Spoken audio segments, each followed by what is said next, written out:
In conjunction, let me just emphasize, we can't do anything at this police department without relationships, and we can't do anything in this community without relationships, which is why all of you were invited out here tonight.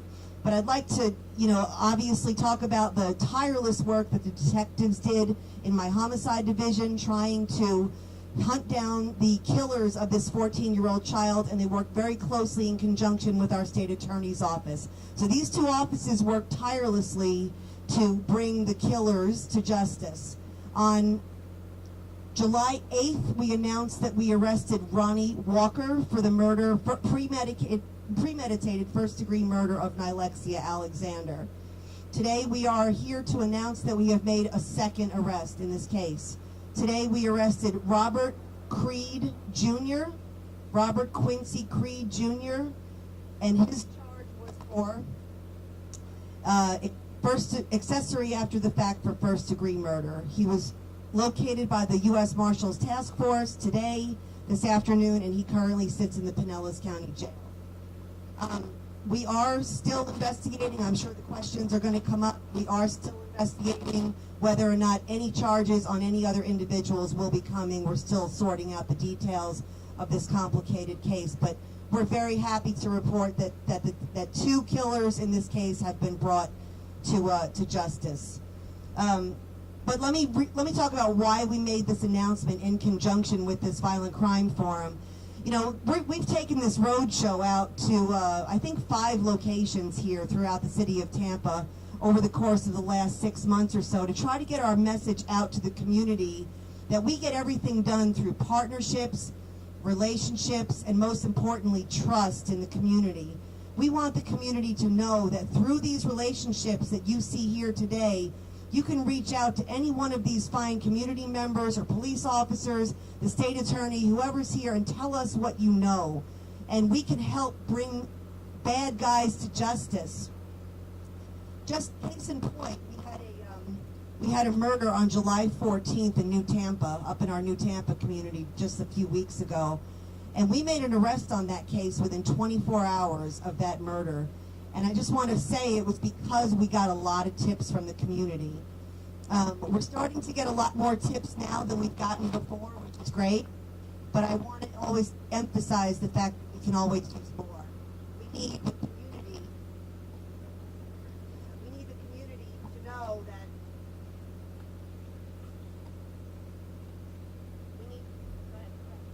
we need the community to know that we can't do this without you. We have very talented latent investigators. We have very talented police officers. But without the trust in the community to have in their police department to call us and tell us what they know, then we really are kind of in this alone. And I feel like in order to make this right and to make this a successful endeavor to reduce violent crime in our community, we have to do it together. So with that being said, let's open it up for Q&A. Who has some questions? Anyone from the community first? Questions, comments? Mr. Robinson.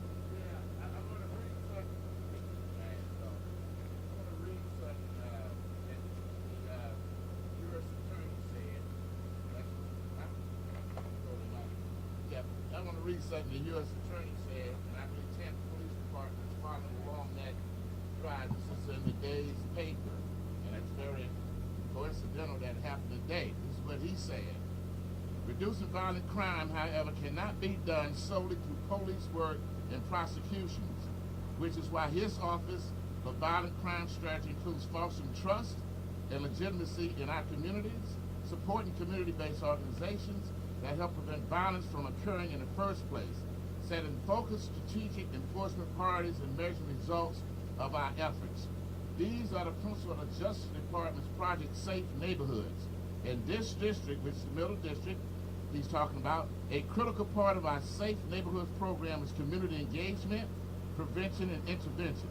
Those efforts include presentation at local schools, law enforcement trainings, and participation in reentry programs designed to assist prison releases to successfully reintegrate into the community.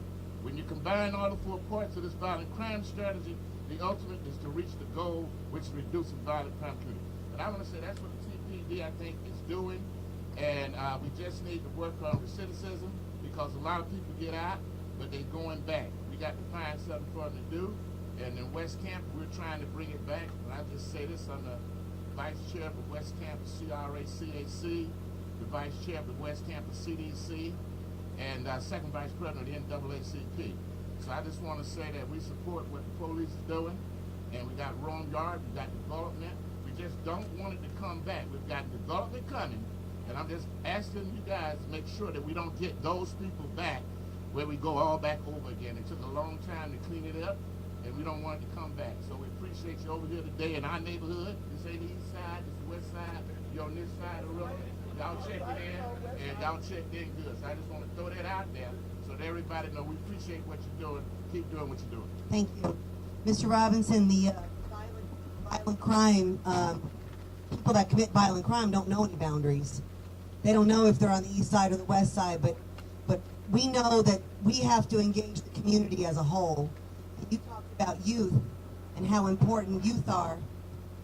And I think that's a good point to make here, is that community engagement also has to not only go on with the relationships here between our community partners and also our police officers, but our external partners as well. And those external partners include our other city departments. So Parks and Recreation is a huge partner of ours. We partner with, neighborhood enhancement, code enforcement. I think just recently, Major Kate, if I'm correct, I think just recently there were some overgrown trees right here across the street from this apartment complex, that way, across the street from the apartment complex, and we worked with our community partners to go ahead and clean that stuff up, because a clean community equals a healthy community equals a safe community. So we appreciate that feedback. And I remember the days when there was a lot of crime around here too, but the reason why we're bringing the road show around the entire city is because the violent crime can occur anywhere at any moment, and we want the whole community to know geographically we support the entire city as a whole, obviously. So, yes, sir. 1, 2, 3. Yeah, switch. Got a board for you, Chief. My question is a general question. Why do we keep committing the same act over and over again, expecting to get different results, such as when we look at police enforcement, we see some of the people that's been a part of the problem. We see inactivity or unfair justice system that's persecuting and prosecuting people that are impacted the most by this. So the question is, why not create a community-based review committee to overlook the activities of what's going on in those communities? Not just, I shouldn't say a bunch, but several white men decide who should ask the question or what should be done. Include people that this is impacted by, and we get better results. That's what my question is, why not do that? Okay, so 2 points to that. Number one, the police department, the city of Tampa does have a citizen review board that does oversee the police department's new policies. They don't implement policy, but they do review policies. So if we make discipline recommendations, they do review, and they do give, again, recommendations that we are going to take into account. Because one thing that I've said since I got appointed as chief is that everybody needs to have a voice at the table. And when I say everyone needs to have a voice at the table, I mean everyone needs to have a voice at the table. Everyone standing here tonight, every one of our partners, every group, every organization I've met with deserves to be heard. I think that part of us as human beings to feel that we're valued is that when people listen to us, right? So just part of the solution is just having someone to be heard. With that being said, one of the internal stakeholder groups that I recently formed was an internal advisory committee. So basically took about a dozen people from all ranks all over the department to kind of give me advice on what they think I should do, what the scuttlebutt is around the department, what's the word on the street of what the chief needs to know. To your point, sir, I am in the forming stages, early yet forming stages of something similar with an external community impact team. so I can get the same advice from, you know, a number of community members that can tell me kind of what the scuttlebutt is going on in the community as well, so we can respond appropriately, because the community is the best to tell us where we need to deploy, what we need to do, how we need to respond. So the injustices that you speak of, you know, we are well open to any suggestion, recommendation, and we're willing to listen, and I think that's part of the solution right there. I'd just like to ask a question. I know since you've come aboard, I know there has to be a lot of cold cases that are out there. What are you doing as far as reward money to help stimulate maybe some of those persons coming in and talking about what they've seen in the community? So reward money isn't really built into the police department's budget, so we have to rely on partnerships like Crime Stoppers of Tampa Bay to offer up reward money. But we also do use a program called Tip 411. So if anybody doesn't have their app on the app on their phone, it's called Tip 411.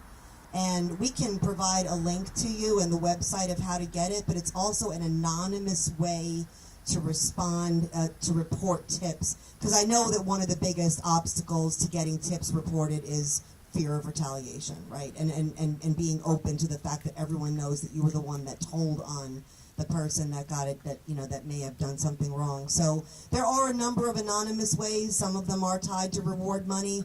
But, you know, I know there might be a sense of trepidation in dealing with any of these anonymous websites, but I can just tell you from spending, you know, a couple of decades working here at Tampa PD that Crime Stoppers is 100% anonymous, and people are completely safe when they do report a tip to Crime Stoppers or Tip 411. Ms. Tate? Good evening, everyone. Good evening, Chief. I want to commend you and let you know that this is a start. This is new, it's different, and it's a start, and it's fresh. I want to speak to the communities of East, West, North, and South Tampa and let you know this is a community issue. It is going to take all of us to take back our communities. I want to encourage each and every neighbor and neighborhood. If you do not have a Crime Watch group, if you do not have a neighborhood association, develop one. It is not difficult. We are the eyes and the ears to help these good people behind us. Please, if you don't want to get involved, Jackson Heights Neighborhood Association, you can find us. We're on Facebook. We're on Nextdoor. We're on Instagram. Reach out to us. We'll help you. If you don't want to talk to the police, if you don't want to form an association of Crime Watch, we'll be more than willing to help you. It doesn't matter if you're from the east, the west, the north, or the south. But we as a community, we got to do our part, and we got to stay vigilant. We got to stay consistent. Thank you. Thank you, Ms. Tate. I think that's a good point here. We have a lot of neighborhood watch groups that were formed years and years ago here in the city of Tampa. And I think that the pandemic might have set us back a little bit in the whole community engagement piece. And, you know, we were for so long just separated from each other. And I think that we need to understand that it's time for us to get back to talking to each other and being close to each other, because that's the way we get things done. That's the way we solve things, is through meaningful dialogue and meaningful communication. So back to your point, if you live in a neighborhood and you're unaware of a community watch group that's formed in your community, have courage and create one. You know, if you need some assistance on how to do that, contact any one of us. I mean, we have community engagement officers in all 3 districts. You know, we are very committed to engaging the community in very positive, meaningful ways. The other thing that the police department that we've done in the last few months is we've engaged our clergy to a large extent. We've really partnered with our Tampa PD chaplains. I saw one of our chaplains here earlier, Vicki Walker of United Methodist, Methodist, Hyde Park Methodist. I don't know if she left or not. but she's back there. But anyway, the clergy and the chaplains, because maybe they bring a sense of trust to the community that you might not find in the police department, which is, we're going to work on that. But at the end of the day, find someone that you can talk to, find someone that you can confide in, someone that you can, express your frustrations to. You know something about something, but you really don't know who to say it to. Tell somebody so they can get the word to us, so we can put the trigger pullers in jail, because I don't think anyone here is going to disagree that the trigger puller needs to go to jail and be prosecuted. So, thank you, ma'am. Mr. Fry. Hi, good evening. Thank you, Chief, once again for having all of us out here today and the entire staff and everyone behind us. And I can really speak to everything that Ms. Tate said and other folks and you as well.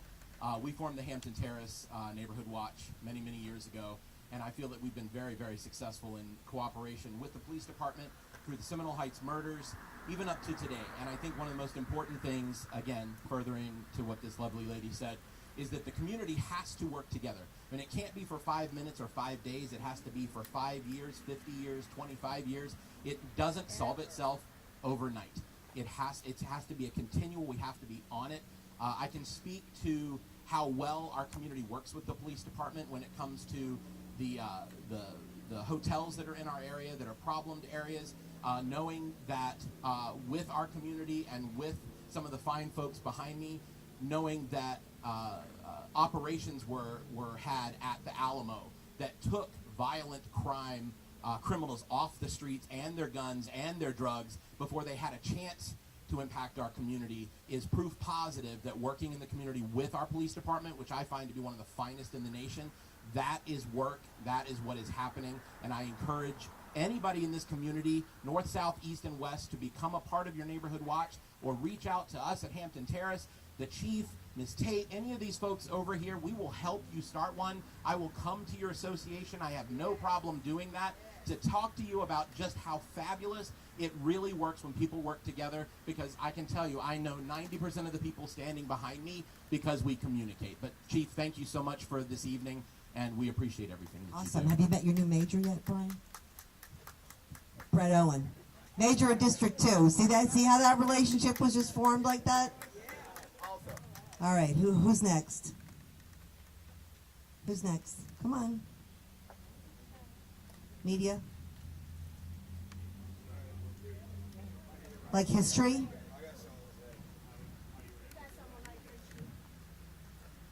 One minute, Dan. Yes, sir. All right, I got something to say. I know everyone's probably hoping that this guy doesn't say something crazy. I've been trying to get this message to go viral for a while. Unfortunately, we know that in our society, a lot of times the things that we pay attention to ain't that good for us. But we are here for a reason today. And we're not here for a joyous occasion.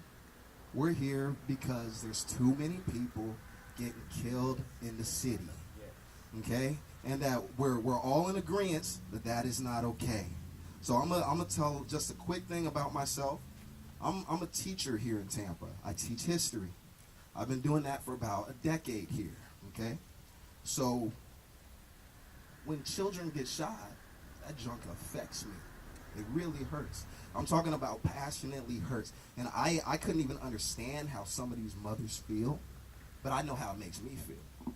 She's talking about Nilexia Alexander. She went to Greco Middle School. That's where I teach at, okay? There was a kid named Tyquan Johnson that was 13 years old that I'm sure some of you guys have heard of. Died on Thanksgiving Day. And his mother said that she would never celebrate Thanksgiving again. Okay? So I'm one of the people that's out here, and you could maybe call me an extremist. I'm an angry person. Okay?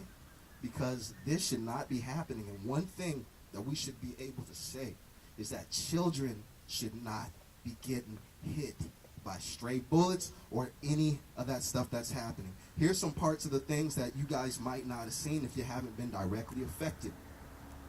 You know, most of the time, these mothers, they don't have the money for these funerals. Okay? They didn't even think that it was going to happen. They don't have the money for the funeral. So what happens is that we try and raise the money for it.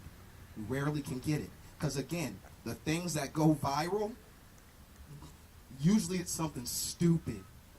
But we're trying to draw attention to something that matters, and I can't even raise the money for it. The mother goes out there, because remember, if you couldn't already afford the funeral, what are some other things, like maybe a tombstone?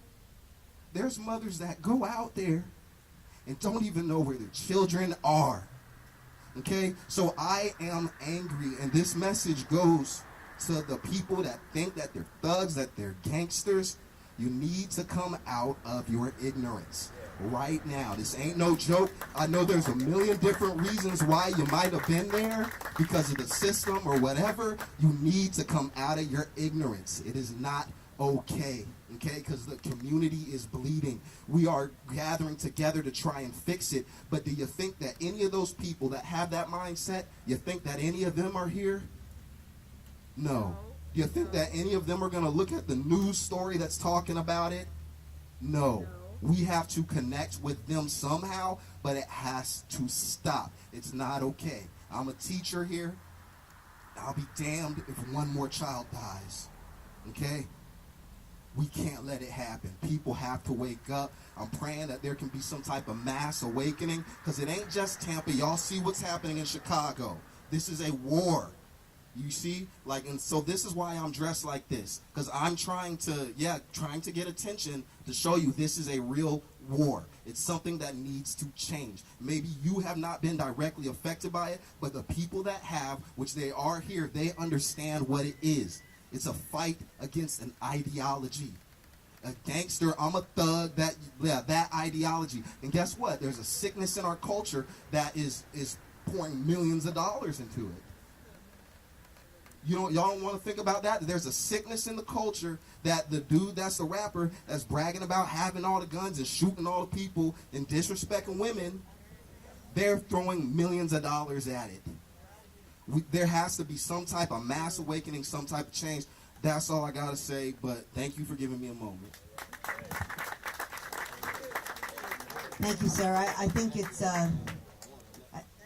I don't think ideology should pertain to children personally, but I think that we do have to do better as a community, and that involves engaging our youth.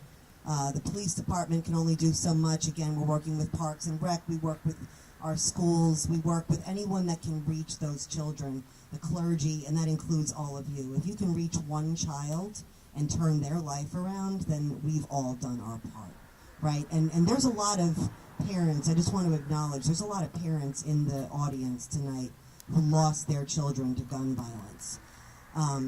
And for all of you that have lost your children to gun violence, or any violence for that matter, you know, our sympathies are with all of you. And ask the question back about the cold cases. If we can solve your cases, that would just make our day, because that's what we do. We wake up every morning with a purpose to keep the community safe, and that includes solving all of your cases. So we're very committed to that as well.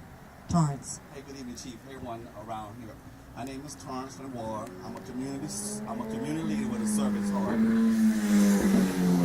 Y'all got to hear this on the motorcycle. So, Chief O'Connor, TPD, and everyone in this audience, I want you guys to know, as a community leader, someone who's a servant of this community, you have my full support as an individual, as the first vice president of the local NAACP, and any other organization I'm part of. We're saying these messages, like the young man said, I'm also working for Hillsborough County Schools, so I know I echo what he says. I see it when I lose a child from one of our schools or the parent have to deal with it. I don't know that pain.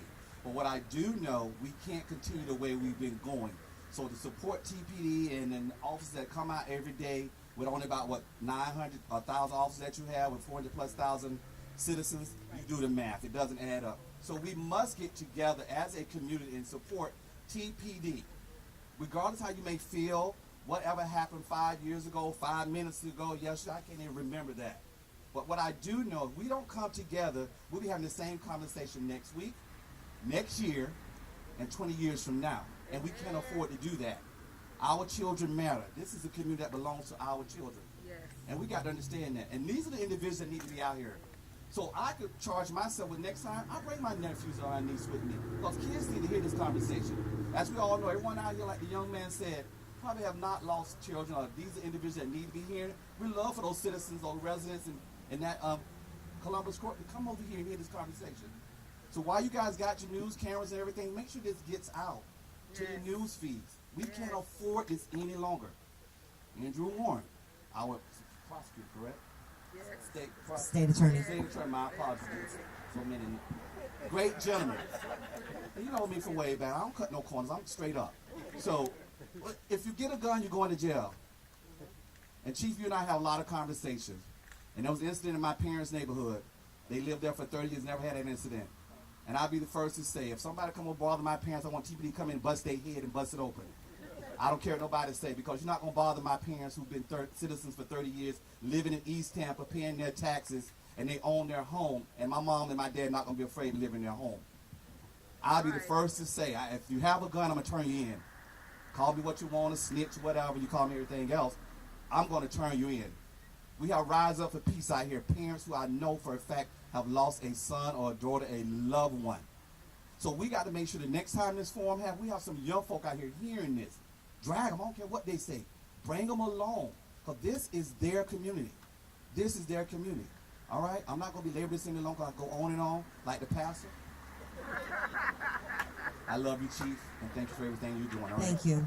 Yeah, we're not going to stop having these forums, right? We're not stopping anytime soon. I think this is progress. And Jay, would you raise your hand just for a minute? This is my friend Jay Johnson. He lost his son to gun violence. He's a co-founder of Rise Up for Peace. Him and Patricia Brown are committed to making change in their communities so that this doesn't continue to happen. So my friend Jay gave me a really great quote last weekend that I've used probably about 5 times now since you said it, is that there is no failure in progress.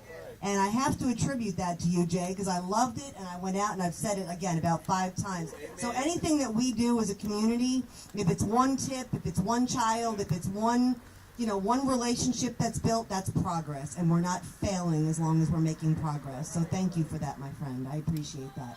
Yes, ma'am. My name is Gigi Tucker, and I